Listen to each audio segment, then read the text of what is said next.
नमः सिद्धेभ्यो एषुरासुरमणुसिन्धवन्दितं दोदगादिकं ममलं प्रणमामि वर्धमानं तीर्थं धम्मस्य कर्तारं शेषे पुण्यतीर्थय ससौवसिद्धे विशुद्धस्वभावे समणीयणानदंसं चरिततव वीर्यायानि ते ते सौवे समगं प्रत्येकमेव प्रत्येकं वन्दामि अवट्टन्ते अर्हन्ते मांसे कीर्ति किच्चा अरिहन्ताणं सिद्धाणं तैणमो गणहराणम् अध्यावैवगाणं साहूणं चैव सौवेसु तेसिं विशुद्धदंसं प्राणपहाणासमं समासेत्य उपसंपयामि सम्मं जतो निर्वाणसम्पत्ति। प्रवचन सार परमागम ज्ञान तत्व प्रज्ञापन महाधिकार गाथा 85 पृष्ठ 150। अट्ठे अजधा गहणं करुणा भावो यतिर्यमणुषु विषयेषु यप्पसंगो मोहस्येदानि लिंगाणि। एक प्रश्न मेरे पास आया, जिम्मेवारी से पूछा गया, तो मैं आज उसका उत्तर पहले देना इसी गाथा से जरूरी समझता। प्रश्न ये था, जिम्मेवार व्यक्ति थे, कोई ऐसा नहीं, मैं उन्हें जरा भी इग्नोर नहीं करना चाहता। उन्होंने पूछा कि जब टीकाकार आचार्य ने इसका अर्थ सीधे सीधे दर्शन मोह के लेकर किया है, विशेष रूप से जय सेनाचार्य ने, तो आप दूसरा अर्थ करना क्यों चाहते? कहते ठीक है, आप सक्षम हैं, आप मूल गाथा से मूल शब्दों से निकाल सकते हैं, निकाल देंगे, निकल आएगा, लेकिन आप करना क्यों चाहते हैं? वो अर्थ लेने में क्या तकलीफ कि ये लक्षण दर्शन मोह के हैं, ऐसा अर्थ करने में आपको आपत्ति क्यों? आचार्य ने यही तो बताया ना कि मोहस्य एदानी लिंगाणी, ये मोह के लिंग है, मोह के लक्षण है, मोह के चिन्ह है। उन्होंने ये तो नहीं कहा कि चारित्र मोह के हैं। मैंने उनसे पूछा, ये भी तो नहीं कहा कि दर्शन मोह के। उन्होंने अकेला मोह शब्द प्रयोग किया, ठीक है ना। तो कहते फिर भी अब क्यों इतने बड़े आचार्यों की व्याख्या को आप दूसरे ट्रैक पे ले जाना चाहते हैं, थोड़ी उनसे सहमति रख लो। मैंने कहा चलो मैं आपकी बात मानने को तैयार हूँ कि आचार्यों से सहमति रख लो, लेकिन किस आचार्य से पहले सहमति बनाओ? ग्रंथकर्ता से कि व्याख्याकर्ता से? ग्रंथकर्ता आचार्य जब कहते हैं कि ये अधिकार ज्ञान तत्व के प्रज्ञापन का है, यही है, गलत तो नहीं कह रहा? ये अधिकार कौन सा है? ज्ञान तत्व के प्रज्ञापन का है। और उसमें कैवल्य प्राप्ति तक की पूरी प्रक्रिया वर्णित करने के बाद फिर आचार्य देव ने जब जीर्णवादाणमो तेसिन कह दिया, तो समोसरण में जो देख के आए थे कि ये उन्होंने प्रूव किया कि कैवल्य की प्रक्रिया को और कैवल्य से निर्वाण तक की प्रक्रिया को मैं जीवंत देख के आया हूँ। उसके बाद जो कुछ कह रहे हैं उसका क्या प्रयोजन हो सकता है?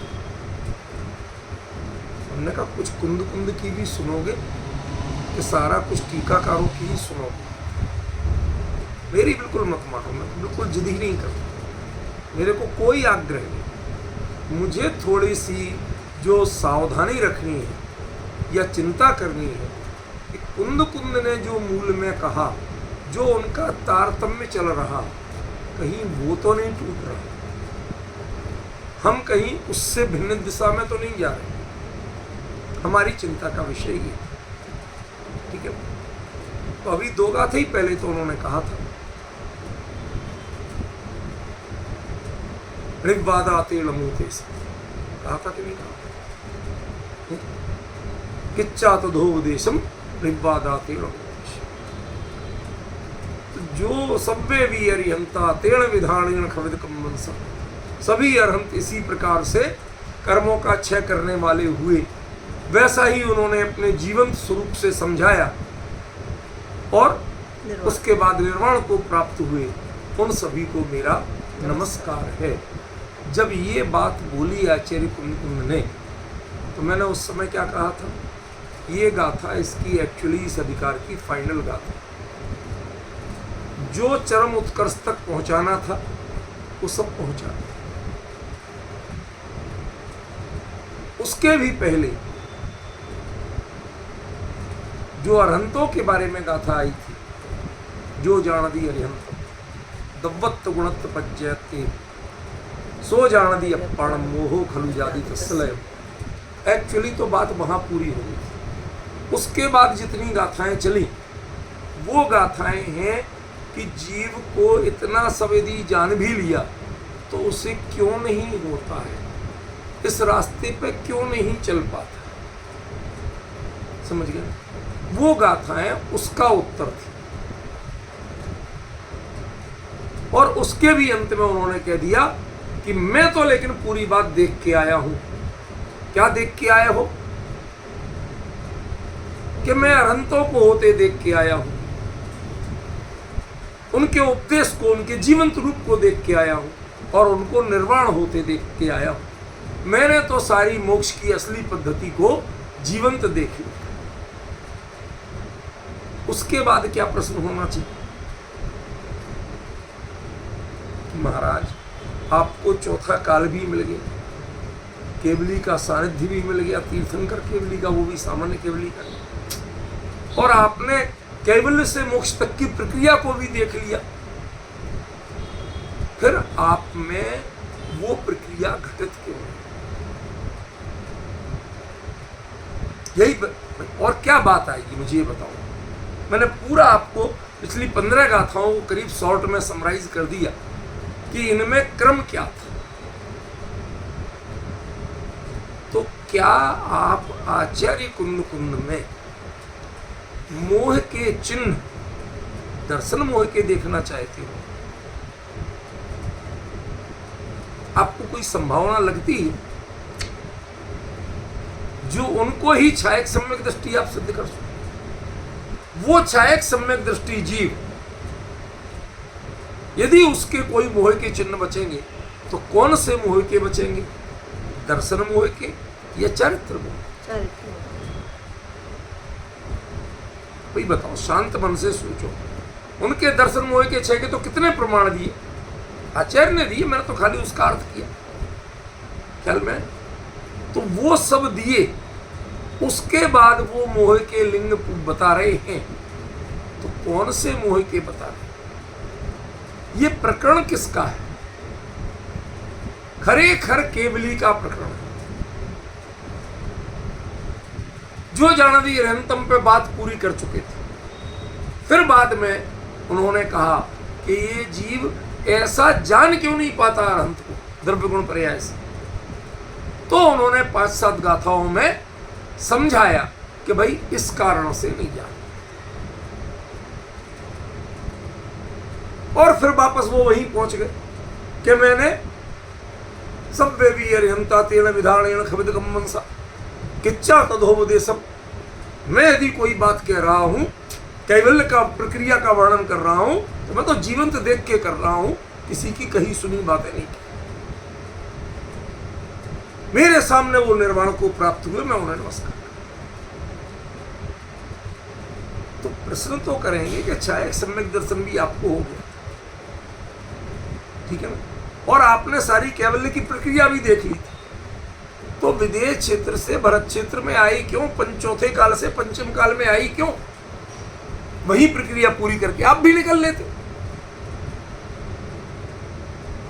आचार्य ने ये नहीं कहा कि मैं पंचम काल का जन्मा हुआ था इसलिए मैं नहीं कर सकता। उन्होंने तथ्यात्मक बातें कही। क्या बातें कही? तथ्यात्मक। जरा ध्यान से सुनो। उन्होंने जो बातें कही उसकी गहराई पहचानी। उन्होंने कहा कि जो जीव के यदि चारित्र के मोहात्मक, रागात्मक और द्वेषात्मक परिणतियां विद्यमान है,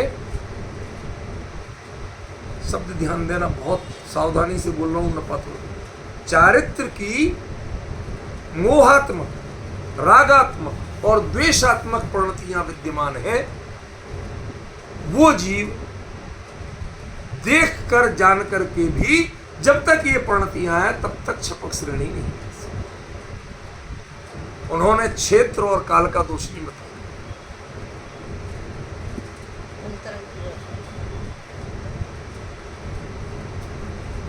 स्वीकार किया, हां मैं ये नहीं कर पाया। और तुम भी ध्यान रखना, जब तक ऐसा रहेगा तो तुम भी यदि मेरी भूमिका में भी पहुंच जाओगे तो नहीं कर पाओगे। अब डिफरेंस ख्याल में आ रहा? तो वो बताना जरूरी था कि चारित्र की मोहात्मक परिणतियां क्या होती। ध्यान रखना, चारित्र की मोहात्मक परिणतियों के क्या चिन्ह हैं। एक्चुअली इस गाथा की उत्थानिका ये।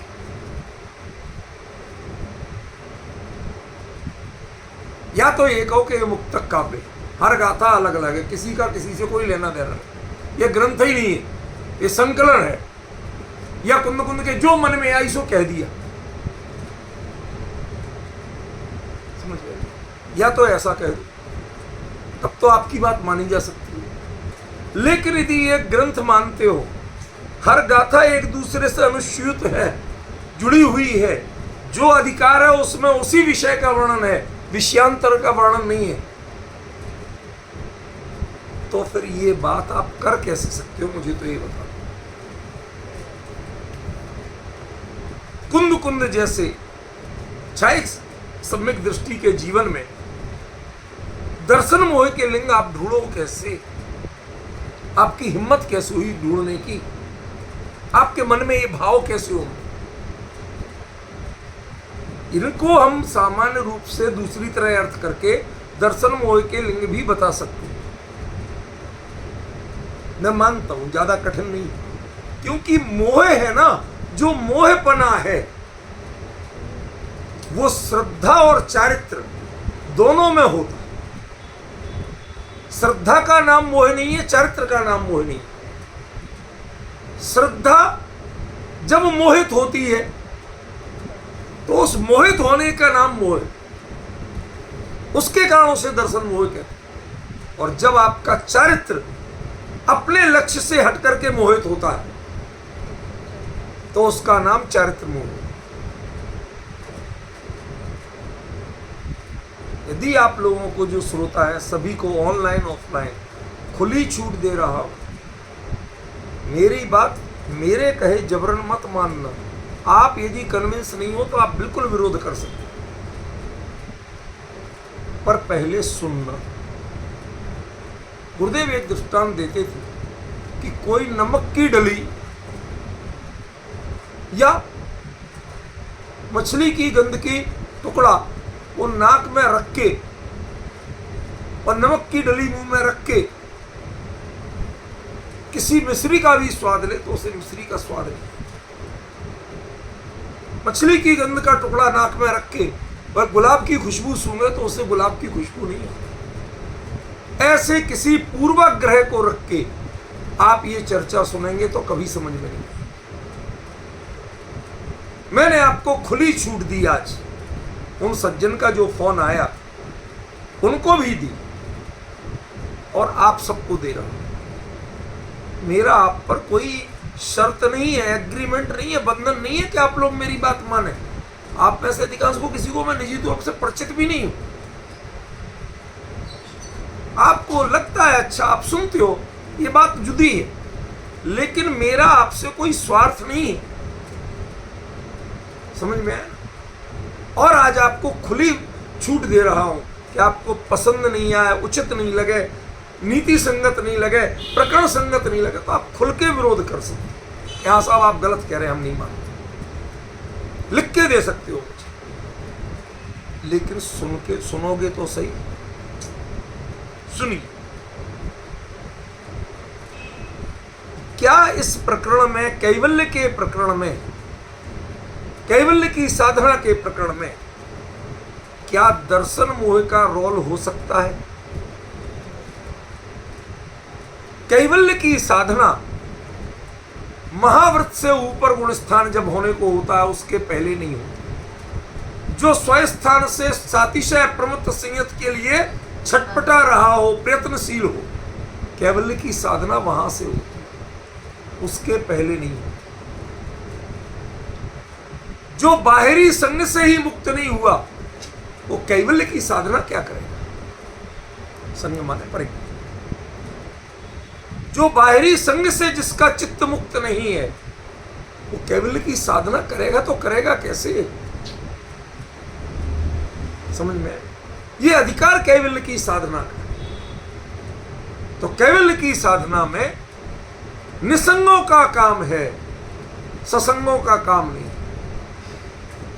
और जो सच्चे निसंग होते हैं, निर्ग्रंथ होते हैं, वो सच्चे निर्ग्रंथ मात्र भावलिंगी संत होते हैं, तीन कसाई की चौकड़ी के अभाव वाले होते हैं। उनके उस भूमिका में पहुंचने के बाद अंदर में ये तड़प उठती है कि मैं इसी भाव से मैं अब कैवल्य प्राप्त करूं। पहली क्लास में अभी एडमिशन लिया हो और वो बच्चे से पूछो कि तुम आईएएस बनेगा कि प्रधानमंत्री बनेगा, कहने को कुछ भी कह दे, उसे पता ही नहीं कि आईएएस क्या होता है, उसके लिए क्या करना पड़ता, और प्रधानमंत्री क्या होता, उसके लिए क्या करना पड़ता। वो तो खाली टीवी में फोटो देख के जानता है प्रधानमंत्री। प्रधानमंत्री शब्द पद, उसके अधिकार कुछ पता है उसे? कुछ भी नहीं पता। तो ऐसे कहना और एक उसके लिए प्रयास, आपको यदि प्रधानमंत्री बनना तो पहले लोकसभा चुनाव लड़ना, लोकसभा चुनाव, उसके चुनाव की डेट डिक्लेयर हो, फिर नामांकन की डेट आए और आप उसके नामांकन के फॉर्म पूरा भर के अप्लाई करो, फिर उतना प्रचार करो।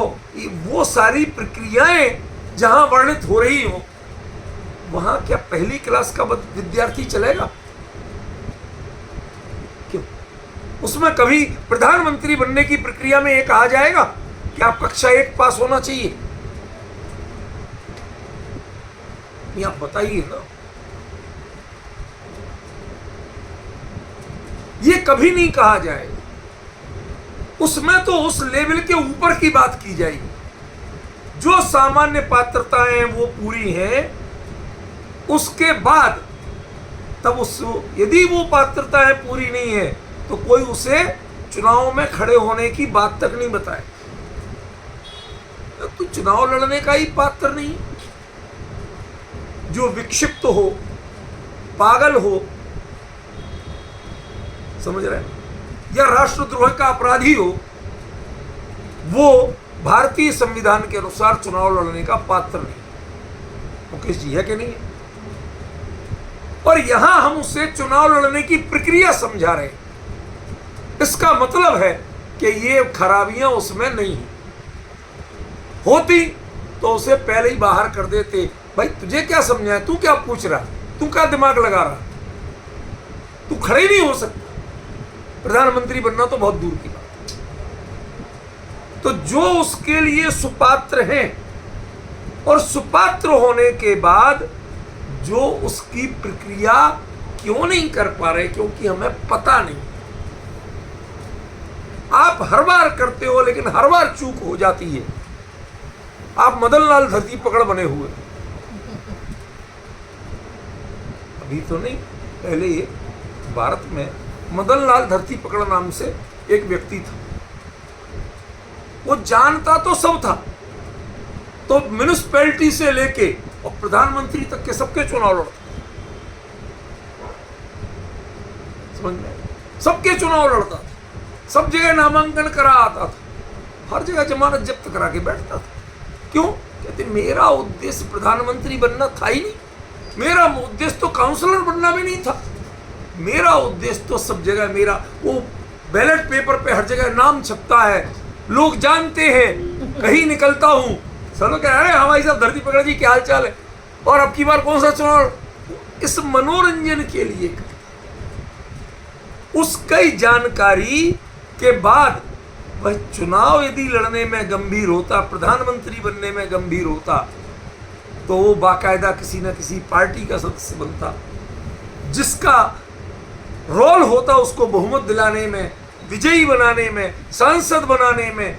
फिर वह उस पार्टी के सब लोगों को प्रभावित करने की कोशिश करता कि भाई तुम में मैं सबसे योग्य हूं, तुम मुझे प्रधानमंत्री बनाओ, अपना नेता चुनो। उसने ये कोशिश नहीं की।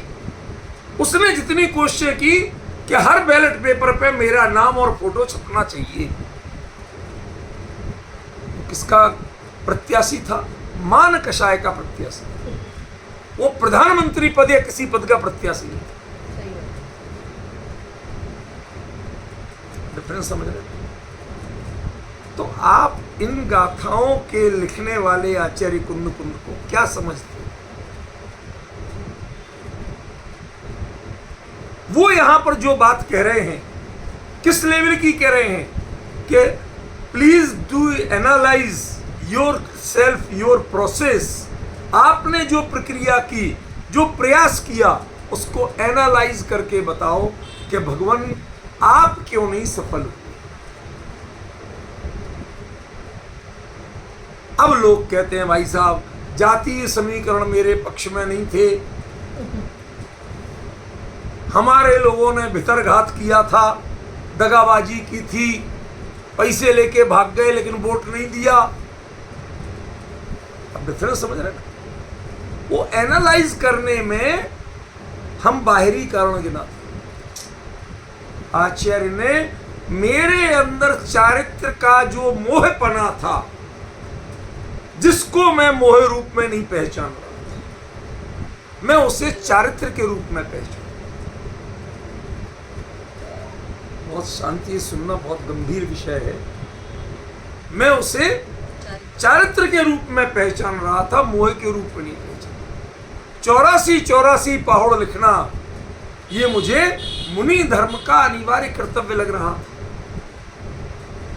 आगे आने वाली सैकड़ों पीढ़ियों के लिए शुद्ध तत्व का ज्ञान हो, ये मुझे अपना कर्तव्य लग रहा था। मैं उस समय भूल गया था कि चारित्र नहीं, चारित्र संबंधी मोह की निशानी।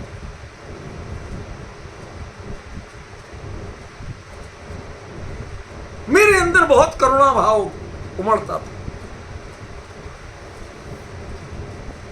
गुरुदेव श्री क्या कहते थे बारंबार? कोई पण दुखी ना रहे, कोई पण संसार में ना रहे, बधा आत्मा परमात्मा थाओ। ये करुणा भाव विवेक की निशानी थी या मोह की निशानी थी? बधा आत्मा परमात्मा थाओ, सभी परमात्मा हो सकते हैं क्या? हो सकते हैं। यदि एक के प्रयास से सब परमात्मा हो जाए तो फिर अनंत काल तक सिद्ध कौन होंगे? और 4 गति 84 लाख योनियों में कौन रहेंगे? और अभी भी जो नित्य निगोद में है, निकल के ही नहीं आए, उनका क्या होगा? आपने तो कह दिया बधा आत्मा परमात्मा था। ये आपका बहुत विवेक की बात नहीं है। ये जो करुणा भाव तो है, लेकिन ये मोह की निशानी।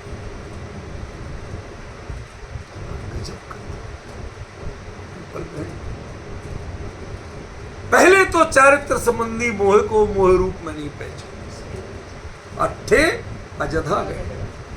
जो चारित्र संबंधी मोह था, क्या उसको हमने उस रूप में ग्रहण नहीं किया जिस रूप में ग्रहण किया जाना चाहिए।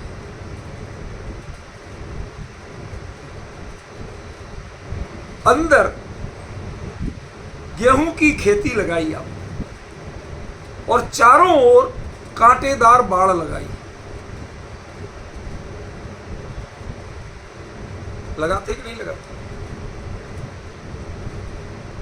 उस बाड़ को क्यों लगाया था? कांटे क्यों लगाए थे चुन चुन के बाड़ में? ताकि विकृतियां ना आए अंदर, आवारा ढोर डंगर ना चर जाए मेरी फसल को, इसलिए लगाए थे। या उन कांटों को आपने अपनी पैदावार बनाया था? नहीं।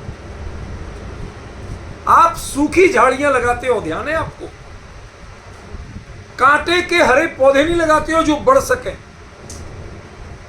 हम जितनी लगा दें वैसी ही बनी रहे, इनमें वृद्धि ना हो सके, ये जीवंत ना हो सके, उसका नाम बाढ़ होता है। फसल जीवंत रहे और ये मात्र रक्षा के लिए रहे, इनमें जीवंतपना ना आ सके। बहन कभी कभी पता नहीं कहां से दृष्टांत इतने सटीक आ जाते हैं कि मतलब हृदय विभोर हो जाता है। ये जो 28 मूल गुण की बाढ़ थी, ये जीवंत न हो पाए। अंदर में स्वरूप की साधना की फसल ही जीवंत रहे। ये तो कटीली बाढ़ है, आवारा लोगों को रोकने के लिए है। ये ना मेरी फसल है और ना मेरी पैदावार है। ये मेरा पुरुषार्थ नहीं है, ये मेरा लक्ष्य नहीं है। आवारा डंगर मेरी फसल ना चर जाए, मात्र इसके लिए लगाए। और वो फोटो वीडियो बना बना के डाल रहा है, देखो साहब क्या शानदार बाढ़ लगी।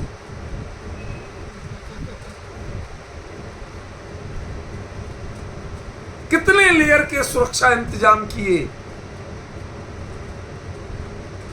एक बार तुमने कर दिए कहीं टूट जाए फिर सही कर देना, लेकिन पानी किसमें देना?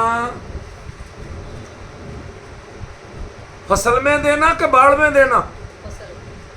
और आपके पानी पी के वो तो खेत में जाएगा तो बाढ़ तक जाएगा, और वो पानी पी के यदि बाढ़ में पत्ते फूटने लगे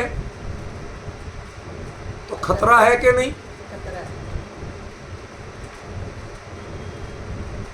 मुकेश जी बहुत बहुत गंभीर, ये चर्चा पहले नहीं आई थी, पहली बार में ये नहीं आई थी। यद्यपि मुकेश जी सब उसके श्रोता है। एक अभी जितने सामने बैठे उनमें यही हैं जिन्होंने वो दिन भी देखे हैं और आज भी देखे। वो बाढ़ में यदि कोपले फूटने लगे तो वो आपकी असफलता है। आपने ऐसे डंडी लगाई क्यों थी, ऐसी झाड़ी लगाई क्यों थी कि जिसमें पत्ते फूट सकते। बाढ़ में तो वो लगाए जाते हैं कि जिनकी वंश वृद्धि नहीं है। हम जितना लगाएं उतने लगे रहे। सही। जो आपका व्यवहार चरित्र है वो बाढ़ है। जितने जिनवाणी में कहा उतनी जरूरत पड़ने पर लगा दिया, उतना प्रयोग कर लिया, लेकिन प्रयोग कर लिया उसमें उपयोग नहीं लगा दिया। क्या मर्म है? प्रयोग कर लिया, उपयोग नहीं लगा दिया। जब बाढ़ लगाते हैं तो कहते भैया नीचे से पकड़ के सावधानी से लगाना, कांटे हैं, ये तुम्हारी उंगली दूसरे ही को नहीं छेदेंगे, ये तुम्हारी उंगलियां भी छेदेंगे। सावधानी से लगाना। यदि तुम्हारी उंगलियां छिदी, उनमें छेद हुए, तो ये बाढ़ लगाना दूसरों को कष्ट बाद में देगा, तुम्हें कष्ट पहले। सही। समझ रहे? इसलिए ये अर्थ तो है, लेकिन इसको अयथा ग्रहण मत कर लेना। मैं आपको सच्ची बात बताऊं, जीवन में बेवकूफियां बहुत की। छोटा था, घर में बहुत काम करता था, साथ में शौक था छोटी मोटी खेती बाड़ी का। जरा सी क्यारी थी एक, उसमें कभी भुट्टे लगाता था, खूब भुट्टे लगते थे, कभी तोरई की बेल लगाई, खूब तोरई लगती थी, समझ में? टमाटर का लगा तो टमाटर, सब होता था। अब एक बार शौक चढ़ा कि भाई सब लोगों के यहाँ गुलाब लगे रहते हैं, मैं भी गुलाब लगाऊं, हमारे यहाँ भी बढ़िया फूल होंगे। लाए कहाँ से? पहले नर्सरियाँ ऐसी नहीं होती थी, बिक्री नहीं होती थी, और होती हो तो जेब में पैसे ही नहीं, लाए कहाँ से? तो हमारा एक मित्र था, उसके घर में गुलाब का पौधा लगा था, अच्छे फूल लगा। तो उसने कहा मैं इसकी डंडी, उसको कलम बोलते हैं, कलम काट के दे दूंगा, तुम लगा लेना, लग जाएगी कुछ दिनों में, खाद पानी मिलेगी तो तुम्हारे यहाँ भी पौधा बन जाएगा। बहुत अच्छी बात है। अब मैं खड़ा था, उसके यहाँ नहीं गया, कहते तुम नहीं आना, मेरे पापा गुस्सा करेंगे कि ये क्यों काट रहे। मैं अकेला जाऊंगा छत पे, वहां से किसी तरह काट के दूंगा उसकी कलम, तो मैं ऊपर ही से नीचे फेंक दूंगा, तुम बाहर के बाहर लेके चले जाओ। यदि घर की सीढ़ियों से गए तो पिताजी मेरी क्लास लगा दें। अब वो ऊपर से फेंकता और वो नीचे गिरती, फिर धीरे से जहां कांटे नहीं होते वहां से उठा के चल देता। कितना आसान तरीका था। अब लेकिन मेरे मन में उसके प्रति बहुमान है, मैं गुलाब लगाऊंगा, मेरे यहां भी बढ़िया फूल खिलेंगे, और मैंने उसे अंजलि में ऊपर से फेंका और मैंने ऐसे ले लिया। क्या हुआ? कई छेद हो गए। अरे ऐसी चीज को ग्रहण करने का तरीका होता है, यथा ग्रहण करो, अयथा ग्रहण मत करो। यथा माने गिरने दो उसको नीचे, बाद में जहां कांटे नहीं हो वहां से पकड़ के ले जाओ। यदि पूरे को अपने हथेली में लोगे तो हथेली में छेद होंगे, खून निकलेगा और कुछ नहीं होगा। जो जैसा अर्थ है उसको उसके अनुरूप ग्रहण करो, उसके विपरीत ग्रहण मत करो। कांटेदार चीज को हथेली में ऐसे ग्रहण नहीं किया जाता, 2 उंगली से ऐसे पकड़ के ले जाएगा। ऐसे जो 28 मूल गुण आदि के जो बाहरी चारित्र है, इसके लिए जहां जो प्रक्रिया हो रही है उस समय उतना प्रयोग करना, कमंडल का कितना प्रयोग करना, पैर धोना या शौच जाना, इसके अलावा बताइए, इसके अलावा किस काम का है जो हाथ में लिए डोलते हो? कहते भाई चलते समय किससे मांगेंगे, जरूरत पड़ी किससे मांगेंगे, अपना स्वाधीन है तो लेके चलते हैं, लेकिन 24 घंटे कमंडलू का कोई काम नहीं। पिच्ची तो फिर भी कई बार काम आती, लेकिन कमंडलू बहुत कम काम। ऐसे ही जितना व्यवहार चारित्र है वो कमंडलू की तरह है। ईर्ष्या स्मृति चलते समय काम आती है, बाकी समय कुछ काम नहीं। बाकी समय नॉलेज है आपको, लेकिन प्रयोग नहीं। समझ गए?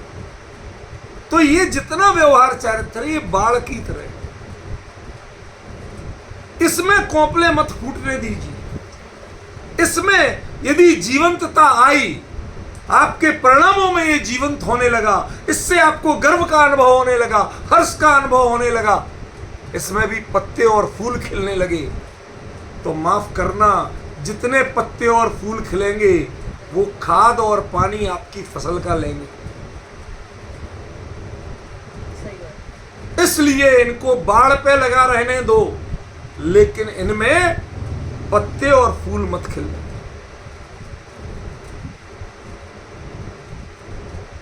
मैं नहीं कह सकता कि कितना आप समझ पा रहे हैं मैं जो कह रहा हूं, आचार्य जो कह रहे हैं, पर मैं बहुत स्पष्ट बता रहा हूं यहां किस अर्थ का यथाग्रहण हो रहा है। ये जो व्यवहार चरित्र है ये सब बाढ़ था, उसमें यदि कोपले और फूल फूटते हैं तो वो अयथाग्रहण है। क्यों? क्योंकि उसकी कोपले और फूल ये बताते हैं कि उसने तुम्हारी फसल की खाद और पानी को खाया।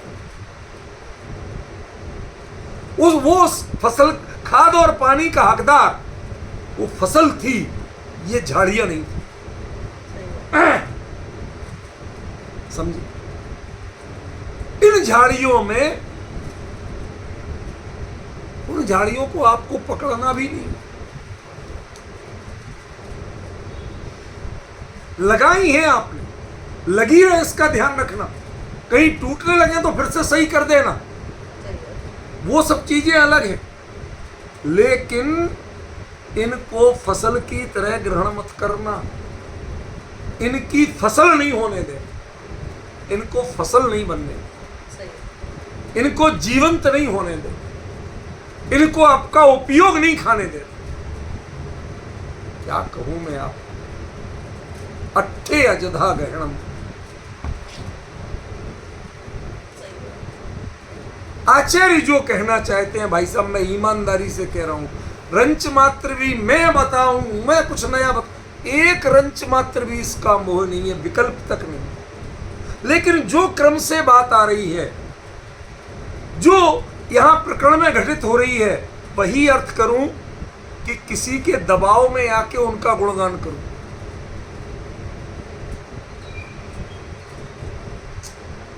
आचार्य ने सीधा दिया करुणा भावो या त्रिय मनुष्य।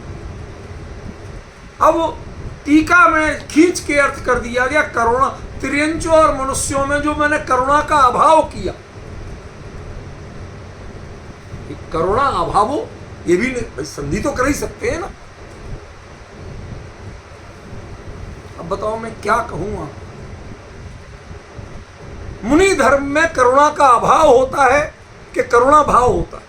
भाव होता है। और करुणा भाव होना ये अपराध किसके लिए? ग्रस्तों के लिए है या मुनिराज के लिए? ग्रस्तों के लिए करुणा भाव होना बहुत अच्छा है, और मुनिराज करुणा के चक्कर में पड़े रहें तो आप अपना काम कब करोगे? इसलिए उन्होंने कहा कि कहां तुम त्रियंचों मनुष्यों पे करुणा भाव रखते हो, अपने स्वरूप में लीन रहो ना। ये घर गृहस्थी छोड़ी, दुनिया सब छोड़ी, इसके लिए छोड़ी थी। क्यों घर का मकान बनवा के छोड़ के मंदिर की धर्मशाला बनवा रहे? क्या मतलब हुआ इसका? अरे साहब, समाज की चिंता करना, यहां कोई नहीं आता, लाला लोग तो दुकान चले जाते, तो क्या करोगे तुम? उनकी मुनीमी का काम तुम यहां बैठ के करोगे? ये शोभा नहीं देता आपको, ये आपके व्यक्तित्व में फिट नहीं आता। जब घर गृहस्थी छोड़ी है तो ये धर्मशाला का क्या होगा, ये चिंता करना आपका काम नहीं है। जिन गृहस्थों को करना चाहिए वो तो कर नहीं रहे, और आप वो काम कर रहे हो, इसका मतलब क्या है? आप मात्र आहार के 4 रोटी का कर्ज चुका रहे हो, कुछ नहीं कर रहे। आप अपने आप को इतना दीन मान रहे हो कि इनका कर्ज नहीं चुकाया। अरे पहले तो हमारे मुनिराज दर्शन भी दे दिए तो सारे कर्ज चुक जाते थे ग्रस्तों के। मुनिराज के दर्शन हो गए, पल में सोच, दर्शन हो गए,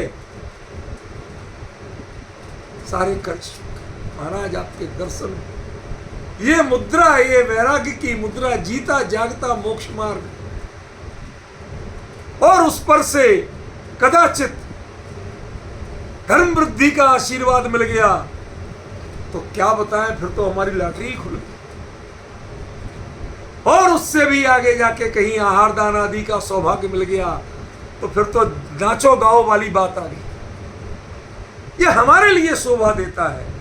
लेकिन महाराज, यदि आप सोचो कि आपकी 4 रोटी खाई थी, उसका कर्ज कैसे चुकाऊं, ये महाराज अब नहीं आया समझ। इस सब की कृतज्ञता हमारा धर्म है, इससे सौभाग्यशाली हम होते हैं। आप कब से हमारी 4 रोटी के गुलाम बन गए? वो कब से आप पे कर्ज बन गई? आपके लिए दी गई थी, इसमें हमारा सौभाग्य था, कर्ज कहां से हो गई वो? ये दृष्टांत है, सिद्धांत नहीं है, ध्यान रखना। ये दृष्टांत है। क्या कह रहे हैं वो? आप पर कहां से कर्ज बन गई वो? आपको ये विकल्प क्यों आया क्या आपके यहाँ 4 रोटी आहार में ली थी, उसका कर्ज चुकाना था तो आपकी धर्मशाला दी। अरे ये विकल्प क्यों आया?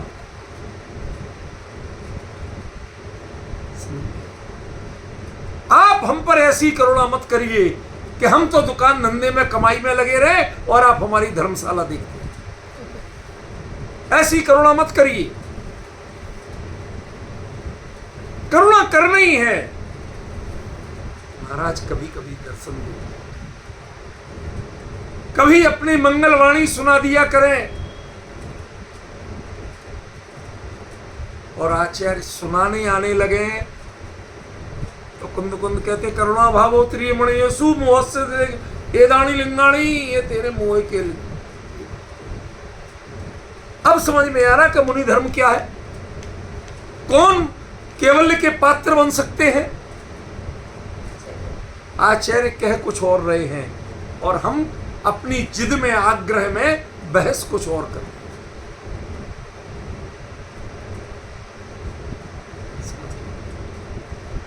अरे अपने चैतन्य स्वरूप के निरंतर समाधि रूप में मग्न होने के लिए आपने ये धर्म अपनाया था,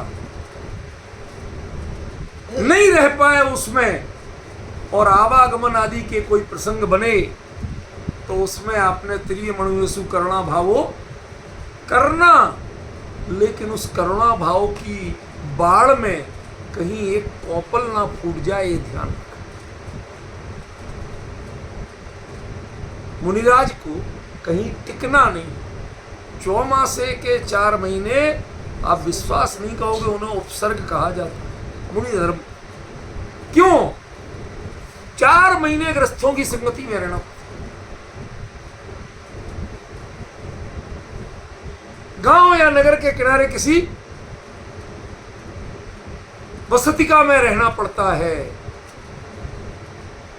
रोज इनको देखना पड़ता है, रोज ये आते हैं कुशल से कुछ भी बहाने से। कहते इन गृहस्थियों का संग ये मुनि धर्म की शोभा नहीं। जैसे शब्द सुनना शांति से ऊपर, जैसे साली सलज के दृष्टांत देना किसी ब्रह्मचारी की शोभा नहीं। भले ही आप विराग के लिए देते हो, लेकिन क्यों देते हो? वो रिश्ते क्यों स्मरण आते हैं? उनका उल्लेख तक आपकी वाणी में नहीं आना चाहिए। जैसे वो आपके मुनि धर्म को ब्रह्मचर्य पे कलंक हैं, ऐसे मुनि धर्म पर ये जो लोगों पर मैं करुणा करने जाऊं, मैं करुणा करूं, आचार्य परम कृपालु होकर के ऐसा उपदेश देते हैं, ये ग्रंथ लिखते हैं। मुकुंद कहते हैं मेरी कैवल्य की साधना में पता चला कि वो कैसे आगे बढ़ गए और मैं क्यों अटक गया, कि मैं करुणा कर, ये मेरे मोह का लक्षण। उपल बहन सोचिए जरा, आचार्य क्या कह रहे हैं और हम कहां की जिद कर रहे हैं। ये अधिकार किसका है और हम क्या अनधिकार चेष्टा कर रहे हैं। दर्शन मोह की चर्चा यहां अनधिकार चेष्टा है। समझ पा रहे? आज का एक दृष्टांत शायद आज की पूरी 1 घंटा की चर्चा के लिए पर्याप्त है कि वो बाढ़ लगी है। जितने खेत में पौधे के तो अभी अंकुर निकले हैं, इतने इतने से हैं, और बाढ़ इतनी बड़ी बड़ी लगी है 6-6 फीट की। लेकिन ध्यान रखना, वो 6 फीट की भले ही है, लेकिन वो 6 फीट एक सूत की नहीं होने वाली, उसमें एक पत्ता नहीं निकलने वाला। निकल जाए तो मेरी खेती का नुकसान है। सही बात। वो सूखी की सूखी बनी रहे, बस लगी रहे। ऐसे ही मेरे उपयोग को मेरे ये 28 मूल गुण रूपी बाढ़ ये खा नहीं पाए, ये जीवित नहीं हो पाए, मेरा उपयोग इसमें नहीं लग पाए, मैं इसमें रम नहीं पाऊं। मौके पे उपयोग करूं बात दूसरी है, उपयोग करना जुदी बात है और उपयोग लगना जुदी बात है। इन्हीं में रम जाए। समझिए, गजब मतलब ऐसा कथन किया कि मुकेश जी मैं बता नहीं सकता, आचार्य देव ने इतना गजब का प्ररूपण किया। इसका सीधा सीधा अर्थ है कि जिन बातों को वो मोह के लिंग कह रहे हैं, वो मोह का लिंगपना क्या है कि जैसे बाढ़ जरूरी है, पर बाढ़ में पत्ते फूटने लगे, कोपल आने लगे तो खतरा है। वो सूखी लगी रहे, 6 फीट की लगी रहे, तो भी आपका ना एक बूंद पानी पिएगी और ना एक खाद का दाना खाएगी। लेकिन यदि एक पत्ता भी फूट आया तो प्रमाण है कि उसने न जाने कितना पानी पी लिया और न जाने कितनी खाद खाई।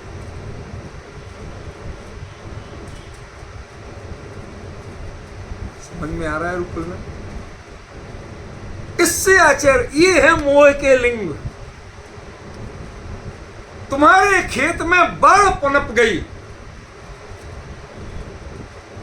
ये खतरा है, ये मोह के लिंग। आप सूखी बाढ़ नहीं लाके ऐसी लाए कि जो लग सकती थी, तो पहले ही आपने गलती की। आप दीक्षा क्यों लेना चाहते हैं? 28 मूल गुण के पालन के लिए घर जाओ। इसके लिए कोई दीक्षा लेता है? फसल की बात करो, बाढ़ की बात मत करो। और जब बाढ़ लगाते हैं तो बताते हैं कौन सी बाढ़ लगाना, कैसे लाना, कहां से लाना, सब बताते हैं, कैसे प्रयोग करना सब बताते हैं। लेकिन बताते और बिल्कुल मजबूती से लगाना, उखड़ नहीं जाए, आंधी पानी से गिर नहीं जाए, लेकिन साथ में इतनी दूरी पे लगवाते हैं और इतनी सावधानी से लगवाते हैं कि जिसमें अंकुर नहीं फूट पाए, कोपल नहीं आ पाए, फूल फल नहीं आ। क्योंकि जितने फूल फल उसमें आएंगे, जितने पत्ते उसमें फूटेंगे, उतना तुम्हारे खेत की फसल का हक जाएगा। आपने जो कुछ पानी डाला वो खेत की फसल के लिए डाला, जो खाद डाली वो खेत की फसल के लिए डाली, और वो हरी हो गई, मतलब इसका हक मारा गया। ये मुनि धर्म की साधना, स्वरूप की साधना। तुम्हारे अंदर चैतन्य की केलियां बढ़ना चाहिए थी और तुम्हारी बाढ़ बढ़ गई मोह से दाणी लिंगा। एक बड़ी भारी पहचान है कि ये मोह तुम्हारे चारित्र का मोहपना क्या। कैसे पहचानोगे चारित्र के मोहपने को? कहते इन 3 लिंगों से पहचानो। अभी विशेष प्रसंगों की चर्चा नहीं करते, वो अलग समय लेगा, क्योंकि हमारे लिए विषय माने पंचेंद्रीय विषय समझ में आता, उसका अर्थ एकदम भिन्न है। अभी छेड़ ही नहीं रहा उसको। अभी तो इन 2 में ही अट्ठे अजधा गहणम, मतलब बाढ़ लगाने के लिए तुम यदि ऐसी चीज ले आए जिसमें कोपल फूट सकती है, जो लग सकता है, जो खेत का रस ग्रहण कर सकता है, अट्ठे अजधा गहणम, तुमने गलत चीज का ग्रहण कर लिया बाढ़ लगाने। उसमें ये पात्रता ही नहीं होना चाहिए। ऐसा देख के लो कि जो कभी तुम्हारे खेत के रस का ग्रहण नहीं कर सकता।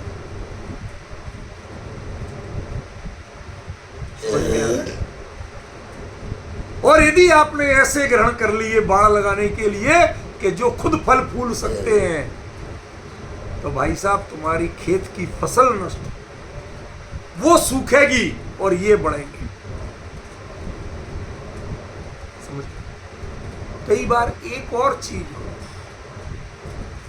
अर्थ का यथार्थ ग्रहण हो गया, आप लाए थे सही चीज, वो कांटे ही रहे, सूखी झाड़ियां रही, लेकिन किसी ने शौक में कि मेरी बाढ़ भी तो खूबसूरत दिखना चाहिए, शब्द ध्यान देना, बहुत मार्मिक बात बता रहा हूं, मेरी बाढ़ ठीक है, कटीली है, सब है, सूखी रही, खूबसूरत तो दिखना चाहिए, तो उसने उसके ऊपर अमर बेल की डाल दी। अब उसके दो नुकसान हुए। एक तो कांटे ढक गए, तो जो आवारा जानवर थे उनको घुसने में डर खत्म हो गया, और उनमें ऊपर हरा भरापन आ गया। तो जो काली कांटे वाली झाड़ी देख के वो सांड नहीं घुसते थे, उनको दूर से वो आकर्षित करने लगे। दो दोस्त समझ में आए।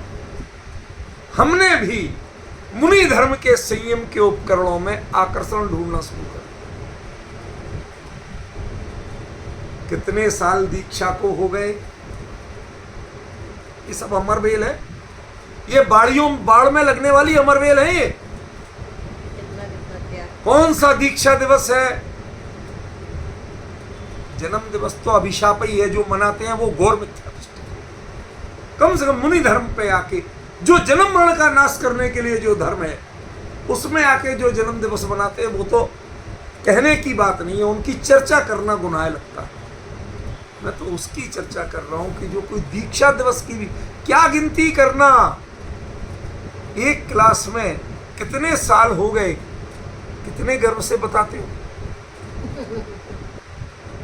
मुकेश जी, कभी बताया? 7 साल हो गए इसी क्लास में। दूसरा कहता मेरे को तो 22 साल हो गए। क्यों भैया? इन फेलियरों को घर भेजना चाहिए कि यहां रखना चाहिए? जिन्हें दीक्षा दिवस याद आ रहे हैं, उनकी संख्या पे गर्व हो रहा है।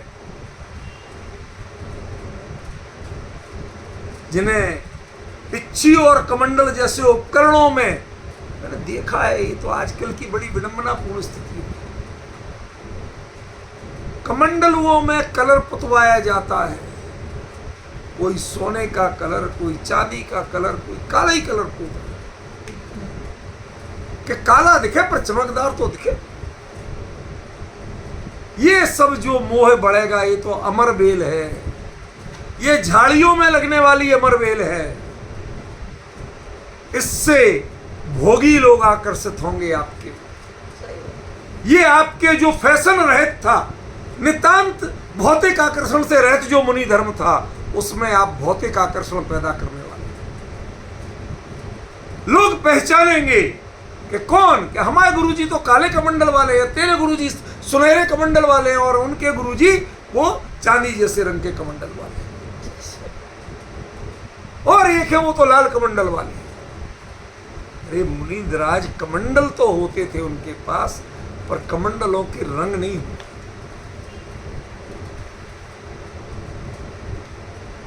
उनमें आकर्षण नहीं होता था, उनकी पहचान नहीं होती थी। आपने उनमें भी पहचान पैदा कर दी, ये बड़ी भारी विडंबना हो। कमंडलों को पता नहीं है कि हमारी क्या विशेषता हो गई है, लेकिन आपके पेंट ने आपकी आंखों में पहचान पैदा कर दी। मुनिराजों की और उनके कमंडल पिछियों की कोई पहचान नहीं। सही बात। लेकिन हमने यदि पहचान पैदा कर ली है, तो ये अमर बेल डाल दी है उसकी। वो संयम के उपकरण है, आकर्षण के उपकरण नहीं है। संयम और आकर्षण परस्पर विरोधी चीज है। समझ में आया? संयम और आकर्षण परस्पर विरोधी चीजें हैं। यदि संयम के उपकरणों में आकर्षण पैदा होने लगा है, तो इससे बड़ा खतरा मत समझना। मोह से दाणी लिंगाणी, ये सब मोह के लिंग। समझ में? जिनके पास परिग्रह पाया जाता वो तो स्पष्ट मिथ्या, उनकी तो चर्चा ही नहीं करना। यहां तो संयम के उपकरणों में व्यक्ति की पहचान होने लगे, ये अमरबेल है, ये मोह का लिंग है।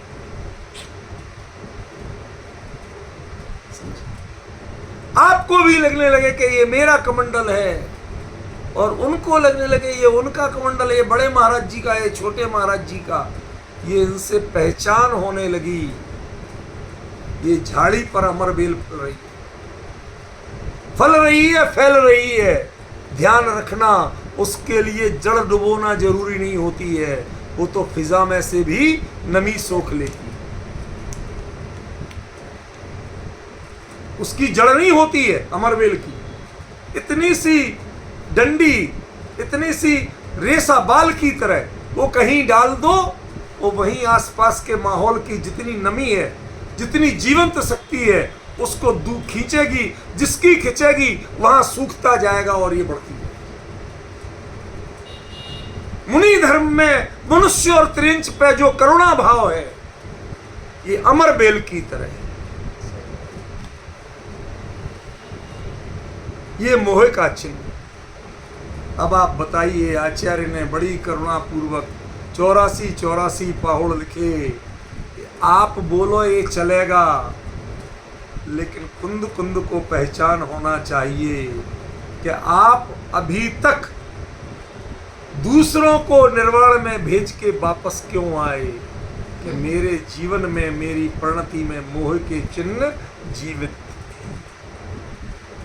क्या कहूं और कैसे कहूं, डर लगता है। समझ में आ, ये चिन्ह जीवित थे।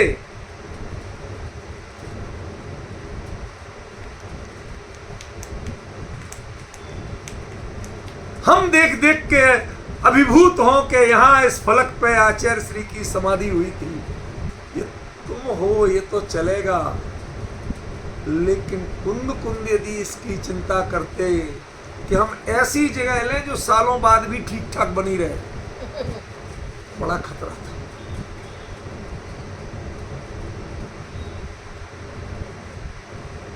उस वो चीज रहे, झाड़ी रहे, बाढ़ रहे, पर उसमें हरियाली नहीं पनपना चाहिए। ये सबसे बड़ी खूबी है। यदि हरियाली पनप गई तो वो मोह का लिंग है। चारित्र रहे, आपका व्यवहार चारित्र खूब रहे, हम उसका विरोध नहीं करते हैं, उससे रिद्धियां भी हो, कोई तकलीफ नहीं, लेकिन ध्यान रखें कि उसमें कहीं आपके उपयोग लग के उसकी खोपल नहीं दिखना चाहिए।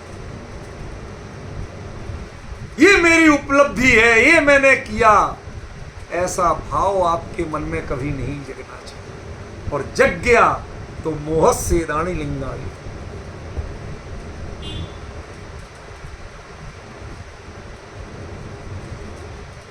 आजकल रूपल में मैं देख रहा हूं कि जैन, मुक्षु, स्वाध्यायी ये तो नहीं जुड़ रहे हैं, लेकिन मैसेज आते ना हमारे पास यूट्यूब से, नॉन जैन बहुत जुड़ रहे हैं। वो सब्सक्राइब कर, तुम्हें क्या समझ में आएगा भैया, इतना सूक्ष्म से, लेकिन वो सबसे ज्यादा प्रवचन साहब। अब क्यों जुड़ रहे हैं, क्या है उद्देश्य, ये तो परमात्मा जाने, हमें कुछ नहीं पता, हमारा कोई इंटरेस्ट नहीं। लेकिन ये मैं देख रहा हूं कि कोई ना कोई तो ऐसे इतनी गहन चर्चा के जिज्ञासु हैं, कहीं ना कहीं उनके मन में अपील कर रही है कि ये बात कुछ अलौकिक है। सारी दुनिया करुणा भाव को कहती है, परोपकाराय सताम विभूतिया। तुम तो सज्जन बने हो क्यों, दुनिया की कल्याण करने की। अरे जैन धर्म कहता है कि तीर्थंकर भी दुनिया का कल्याण तब कर पाते हैं, दिव्य ध्वनि तब होती है कि जब खुद वीतराग बनते हैं, अपना कल्याण कर पाते हैं। जब तक स्वयं का कल्याण नहीं, जब तक दुनिया को चाक चिक्के दिखाई देता है, तब तक असल चीज नहीं मिलती। गर्भ कल्याणक में 6 महीने पहले रत्न वर्षे क्या है, चाक चिक्के ही तो है।